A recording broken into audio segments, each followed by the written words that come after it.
नमस्कार, good morning, सुप्रभात. बुलेटिनमध्ये आपल्या सर्वांचं स्वागत. मी ज्ञानदा कदम. आजच्या दिवसभरातली सगळ्यात मोठी बातमी, राज्यातला लॉकडाऊन कधी हटणार याविषयीचा निर्माण झालेला संभ्रम आता दूर झालाय.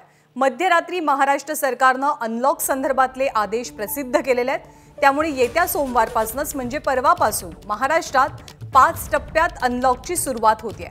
कोरोना पॉझिटिव्हिटी रेट आणि ऑक्सिजन बेडच्या उपलब्धतेनुसार 5 टप्प्यात अनलॉकची प्रक्रिया पार पाडली जाईल. पहिल्या 2ही टप्प्यातील जिल्ह्यांना ठाकरे सरकारकडून मोठा दिलासा मिळतोय. पहिल्या टप्प्यातील जिल्ह्यांमधील जनजीवन आणि व्यवहार पूर्णपणे सुरळीत होतील, तर दुसऱ्या टप्प्यातील जिल्ह्यांमध्ये निर्बंध असतील, पण त्यात शिथिलता देण्यात आली आहे. इतर 3 टप्प्यातील जिल्ह्यांमध्ये काही निर्बंध शिथिल झालेत, तर काही निर्बंध हे कायम असतील. प्रत्येक आठवड्याला कोरोना परिस्थितीनुसार टप्पेनिहाय जिल्ह्यातील नियमावली बदलली जाईल.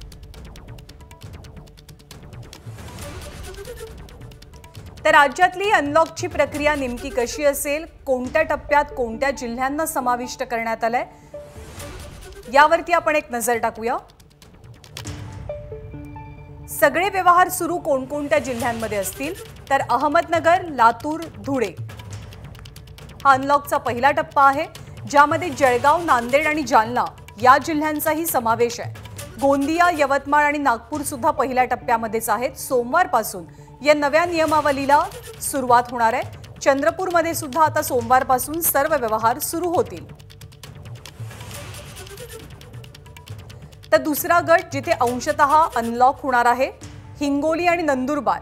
इथे 50% क्षमतेनं काय सुरू असेल, तर रेस्टॉरंट, मॉल, थिएटर्स, मैदानं, बागा, वॉकिंग ट्रॅक, जिम, सलॉन आणि स्पा. तर पूर्ण क्षमतेनं बस सेवा, खासगी कार वाहतूक, रिक्षा, टॅक्सीची वाहतूक, दुकानं, खासगी कार्यालय, सरकारी ऑफिसेस, बांधकाम आणि शेतीविषयकचे उद्योग हे सर्व काही पूर्ण क्षमतेनं सुरू राहील.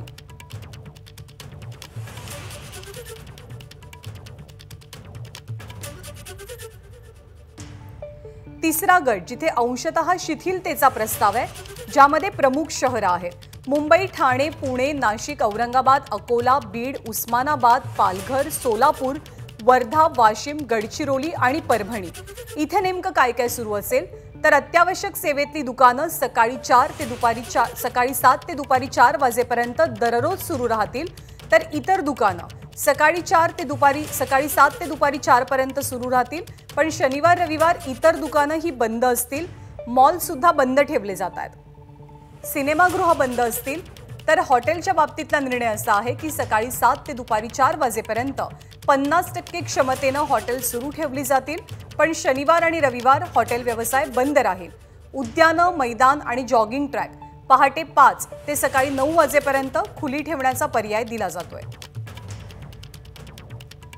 खासगी आणि सरकारी कार्यालय 50% क्षमतेनं खुली होतील. तर खासगी कार्यालय त्यांना परवानगी मिळाली तर 50% क्षमतेनं खुली करण्याची परवानगी दिली जाते. चित्रीकरण, चित्रपटांचं किंवा सिरियल्सचं बबलच्या वातावरणामध्ये त्यांना परवानगी देण्यात आली आहे. संध्याकाळी 5 वाजल्यानंतर बाहेर जाण्यास मात्र परवानगी नसेल. सार्वजनिक वाहतूक ही 100% क्षमतेनं सुरू करण्यात येते. उभ्यानं प्रवास करण्यास मात्र मनाई असेल. जिम, सलॉन आणि स्पा 50% क्षमतेनं दुपारी 4 वाजेपर्यंत खुले राहतील. तर लग्न समारंभ हॉलच्या 50% क्षमतेनं कमाल 100 लोकांच्या उपस्थितीत लग्न सोहळे पार पडतील. तर अंत्यसंस्कारांच्या बाबतीत 20 लोकांना उपस्थित राहण्याची परवानगी दिली जाते.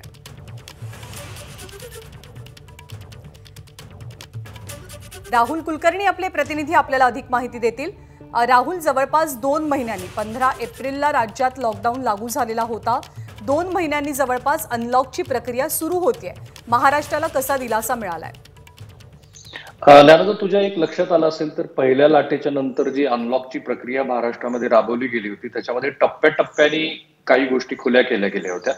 पण दुसऱ्या लाटेचं जे अनलॉक आहे ते आपल्याला असं दिसतंय की इथे मात्र राज्य सरकारनं कोणताही आस्थापना या नंतर सुरू करू अशी भूमिका घेतलेली नाहीये आणि ही अतिशय चांगली बाब आहे. कारण पहिल्या लाटेच्या वेळेला काय झालं होतं की काही राजकीय मंडळींना आंदोलन करावी लागली होती, काही व्यापाऱ्यांना आंदोलन करावी लागली होती की हे सुरू आहे तर मग हे का बंद. यावेळेला असं दिसतंय की राज्य सरकारनं ही भूमिका घेतलेली नाही. जवळपास 3 टप्प्यापर्यंत थोडंसं वेळेचं बंधन असलं तरी जवळपास सगळ्या आस्थापना ह्या खुल्या होत आहेत. अद्याप मंदिरांचं काय होणार आहे याबद्दल काही राज्य सरकारनं तो मुद्दा यात मांडलाय असं मला दिसलं नाही. जर तुला लक्षात आलं तर तू मला सांग. या सगळ्या अनलॉकच्या प्रक्रियेच्या साठी राज्य सरकारनं काय आकडेवारी गृहीत धरली आहे, तर ती आहे 3 जूनला जो साप्ताहिक आकडेवारीचा डेटा राज्य सरकारकडे आला तो. आणि त्याचं विश्लेषण करण्यामध्येच बहुधा काल बराच वेळ गेलेला असावा, कारण मध्यरात्री उशिरा अशा पद्धतीची जी काही नोटिफिकेशन्स आहेत ती निघालेली आहेत. कारण 3 तारखेचा जो डेटा आहे तो माझ्याही हातामध्ये आहे. त्याचं विश्लेषण राज्य सरकारने केलंय आणि मग ते 5 स्तर आहेत की जे श्री वडट्टीवार यांनी सांगितलं. आणि बहुधा इथंच तो अडचणीचा मुद्दा ठरला होता की साप्ताहिक डेटा ज्याचा बेस राज्य सरकारला हवा होता तो त्यावेळेला उपलब्ध नव्हता. आता 3 जून रोजी संपलेल्या आठवड्याच्या सरासरीनुसार ऑक्सिजन बेडचं प्रमाण, म्हणजे त्या जिल्ह्यामध्ये ऑक्सिजनचे जे बेड आहेत ते किती ऑक्युपाईड झालेले आहेत, हा निकष आहे. या निकषाचा एक छोटासा प्रॉब्लेम असा आहे की आपल्याला हेही लक्षात आलं होतं की ज्यावेळेला दुसरी लाट आली त्यावेळेला ऑक्सिजन बेड हे 2 किंवा 3 दिवसामध्ये तातडीनं भरले आणि सगळीकडे ऑक्युपन्सी संपलेली होती. पण तरी सुद्धा राज्य सरकारनं बहुधा जी वाढीव क्षमता आहे ती क्षमता लक्षात घेऊन ऑक्सिजनच्या बेडचं प्रमाण आणि पॉझिटिव्हिटी हा मुद्दा लक्षात घेतलाय. मी अजूनही डिकोडिंग करतोय कारण रात्री उशिरापर्यंत आलेला आहे. तर त्याच्यामध्ये एक महत्वाचा मुद्दा आहे ज्ञानदा. मुंबई, ठाणे, वसई विरार, नवी मुंबई, कल्याण डोंबिवली, नाशिक, पुणे, पिंपरी चिंचवड, औरंगाबाद, सोलापूर आणि नागपूर महापालिका ह्या महापालिका क्षेत्रांना स्वतंत्र प्रशासकीय युनिट समजलं जाणार आहे.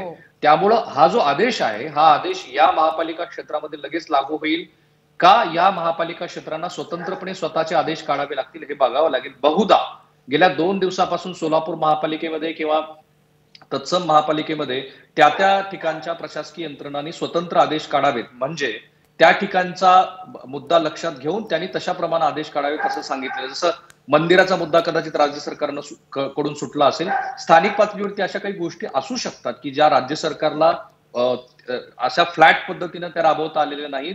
त्या ठिकाणचे ते निर्णय त्यांनी घ्यायचे आहेत. आता 5% जिथे कमी कोरोना पॉझिटिव्हिटी दर आहे आणि जिथे 25% कमी ऑक्सिजन बेड भरलेले आहेत तेथील सर्व व्यवहार खुले करण्यात आलेले आहेत. हा पहिला स्तर मानला गेलाय. 5% कमी पॉझिटिव्हिटी दर आहे आणि 25 ते 40% ऑक्सिजन बेड भरलेले आहेत ते दुसऱ्या स्तरामध्ये मोडतात.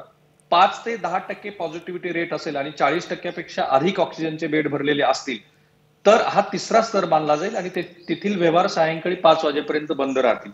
सो हा जो सगळा तपशीलवार राज्य सरकारनं मांडलेला मुद्दा आहे. बहुधा मला माहिती नाही की देशामध्ये सुद्धा अशा पद्धतीची अनलॉकची प्रोसेस कुणी राबवली का, कारण केंद्र सरकारने काल राज्य सरकारच्या बरोबर जी बैठक घेतली आणि त्यानंतर जी प्रिकॉशनरी नोट केंद्र सरकारकडून राज्य सरकारला आली त्याच्यामध्ये राज्य सरकारने असं सांगितलं होतं की एकदम तुम्ही अनलॉकची प्रक्रिया राबवू नका, तात्काळ सगळेच आस्थापना सुरू झालेल्या आहेत असं करू नका, कारण तिसरी लाट येऊ शकते.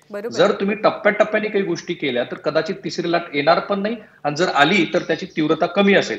जर आपल्याकडे ज्ञानाचा वेळ असेल तर माझ्याकडे संपूर्ण 3 तारखेचा जो जिल्ह्याचा पॉझिटिव्हिटी रेट आणि बेडची ऑक्युपन्सी याचे सगळे डिटेल्स आहेत. जर तुम्हाला काही प्रश्न पडला, मुख्य जिल्हे किंवा मुख्य शहर त्यांचा नेमका पॉझिटिव्हिटी रेट किती आहे, ऑक्सिजनची बेडची संख्या किती आहे ते थोडक्यात सांगूया. मुख्य जिल्हे किंवा मुख्य शहर. माझ्याकडे टोटल डिटेल्स असल्यामुळे मी हा प्रयत्न करेल की औरंगाबाद सारखं शहर आहे की जिथे ऑक्युपन्सी बेडची 20.34% आहे, पॉझिटिव्हिटी रेट आहे 5.38%. कोल्हापूर सारखं शहर आहे की जिथे ऑक्युपन्सी 71.71% आहे, जिथला पॉझिटिव्हिटी रेट 15.25%. लातूरमध्ये, ज्या लातूरबद्दल आपण बोललो की लातूरमध्ये सर्व व्यवहार सुरळीत होत आहेत, त्याचं कारण इथं दिसतंय की तिथली जी बेडची ऑक्युपन्सी आहे ती 15% आहे, पण पॉझिटिव्हिटी रेट हा 4.24% आहे. नागपूरला का एवढा मोठा दिलासा मिळाला तर त्याचं कारण असं आहे की नागपूरमध्ये 3 तारखेचा जो साप्ताहिक आठवड्याचा रिपोर्ट आहे तो असं सांगतो की नागपूरमध्ये ऑक्सिजन बेडची ऑक्युपन्सी अतिशय कमी आहे, 8.13% आहे आणि पॉझिटिव्हिटी रेट सुद्धा 3.86% आहे. नांदेडला का दिलासा मिळाला तर नांदेडमध्ये 4.28% बेडची ऑक्युपन्सी आहे आणि फक्त 1.93% एवढाच तिथला पॉझिटिव्हिटी रेट आहे. मी प्रयत्न हा करेन की मोठी शहरं आपल्याला घेता येतील का. सोलापूर आहे, सोलापूरला हा दिलासा का मिळाला तर सोलापूरमध्ये फक्त 45% बेडची ऑक्युपन्सी आहे, पण पॉझिटिव्हिटी रेट हा 6.78% आहे. म्हणजे 5%चा पॉझिटिव्हिटी रेट, त्याच्या पुढचे पॉझिटिव्हिटी रेट, असं सगळं व्हेरिफिकेशन राज्य सरकारने स्पेसिफिकेशन करून दिलेलं आहे. यवतमाळमध्ये 13.58% बेडची ऑक्युपन्सी आहे, पण पॉझिटिव्हिटी रेट कमी आहे, 4.19% आहे. कोकणाकडे जर आपण बघितलं तर सिंधुदुर्ग सारख्या जिल्ह्याला या पहिल्या, दुसऱ्या, तिसऱ्या टप्प्याचा लाभ का नाही मिळाला, तर सिंधुदुर्गमध्ये बेडची ऑक्युपन्सी 66.56% आणि पॉझिटिव्हिटी रेट हा 12.70% आहे. हो. साताऱ्यासारखा जिल्हा की ज्याच्यात आपण बघतोय की सुरुवातीच्या पहिल्या टप्प्यामध्ये पण दुसऱ्या लाटेमध्ये पण सातारा हा जास्त बाधित झालेला जिल्हा आहे. आजही तीच परिस्थिती आहे साताऱ्यामध्ये.